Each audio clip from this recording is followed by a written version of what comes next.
परहितम न तदम पुरुषम। महाभारत में ब्राह्मण संख्या बहुत कम है। महाभारत में क्षत्रियों की संख्या अधिक है, ब्राह्मण की संख्या कम है।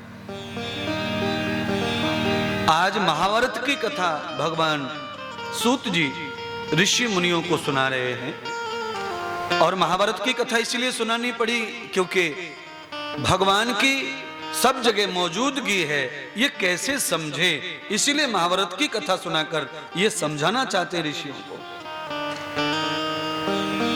भगवान को पाने का अगर सिद्धांत उत्तम है तो वो कहीं भी मिल जाएंगे।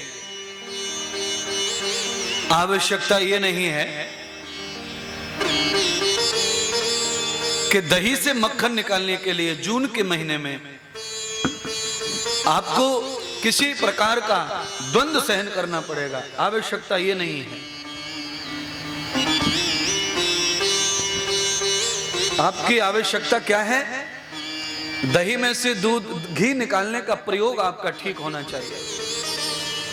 अगर आपका प्रयोग ठीक है तो आप कितनी भी तपती हुई धूप में भी दही से घी निकाल सकते हैं, मक्खन निकाल सकते हैं।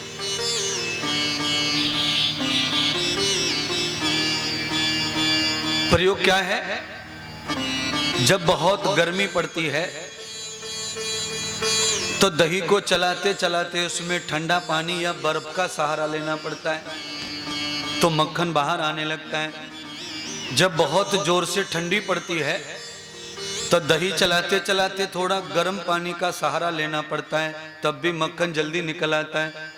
तो आपका प्रयोग अगर बराबर है, आपका प्रयोग सिद्धांत अगर उचित है, तो आप कहीं भी किसी भी मौसम में मक्खन निकाल सकते दही से। ऐसे ही किसी भी प्रांत में, किसी भी जगह पर, किसी भी जाति में, किसी भी वर्ण में, किसी भी स्वरूप में आप भगवान को पा सकते हैं, प्रकट कर सकते हैं। पर उनको प्रकट करने का सिद्धांत उचित होना चाहिए। आप किसी मंदिर में जाके दूध चढ़ा के आएंगे, मुकुट चढ़ा के आएंगे, सोने हीरे के वस्त्र पहना के आएंगे और ये कल्पना करेंगे कि भगवान प्रकट हो जाएंगे, तो ये सिद्धांत नहीं है जो प्रकट हो जाएंगे। आपने जो चढ़ाया है वो आपको प्राप्त हो जाएगा, पर भगवत दर्शन नहीं होगा। ये कर्म कांड है। कर्म कांड से भगवत दर्शन नहीं होता है। भगवत दर्शन के लिए व्यक्ति को समर्पित हो जाना पड़ता है।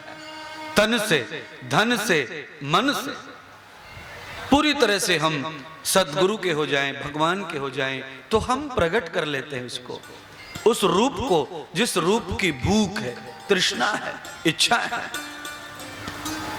और आप कर्म कांड करते हैं तो कर्म कांड का फल है कि आपको सुख आएगा, समृद्धि आएगी, उम्र प्राप्त होगी, भोग प्राप्त होंगे। और भोग से, सुख से, उम्र से किसी का कल्याण नहीं हुआ।